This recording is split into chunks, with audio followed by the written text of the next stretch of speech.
I've made it to the entrance of St. Mary's Hospital. The place looks like it hasn't been touched in decades. The windows are shattered, the walls are covered in graffiti, and the front door hangs off its hinges. I can't believe I'm doing this, but I need to know what happened here. I need to know if the stories are true. I'm inside now. The air is thick with dust and the smell of decay. Every step I take echoes through the empty halls. My flashlight barely cuts through the darkness, but I can make out old medical equipment and gurneys scattered about. There's something unsettling about this place. It's too quiet. I think I heard something, a faint whisper, like someone calling my name. But when I turned around, there was no one there. I've read the reports about this place, about the disappearances and the strange occurrences, but hearing it myself is different. I need to keep moving. I've reached the main atrium. The moonlight filters through the broken skylight, casting eerie shadows on the floor. I found an old nurse's station with patient records scattered everywhere. Most of them are illegible, but I managed to piece together some information. There were a lot of unexplained deaths here before the hospital was shut down. The whispers are getting louder. I found the operating rooms. The doors creak loudly as I push them open. Inside, the air feels colder, and there's a sense of something wrong. The surgical tools are still laid out, rusted and stained. I keep hearing whispers, but now they sound like multiple voices, overlapping and indistinct. They seem to be coming from the walls themselves. Midnight, I've lost track of time. It feels like I've been here for hours. The layout of the hospital seems to be changing.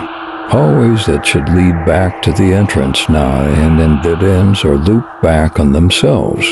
The whispers are almost deafening now, and I can feel a presence watching me. I need to find a way out. I'm in the pediatric ward. The rooms are filled with old toys and tiny beds. I can hear the laughter of children, but it's wrong, distorted and echoing. I saw a figure at the end of the hallway, a little girl in a hospital gown. She looked at me, and then she vanished around the corner. I know I shouldn't follow, but I have to see. The girl led me to the morgue. The air here is freezing, and the smell of death is overwhelming. The whispers have turned into screams, and I can see shadows moving in the corners of my vision. The drawers are all open, and I can see bodies inside, twisted and contorted. The girl is here, standing by one of the drawers. She's pointing at it, urging me to look inside. I opened the drawer. Inside, there was a body, but it wasn't human. It was something else, something monstrous. Its eyes snapped open, and I stumbled back, slamming the drawer shut. The girl is gone, but the screams haven't stopped. They're getting louder, and the shadows are closing in. I need to get out of here. I'm lost. Every turn I take leads me deeper into the hospital.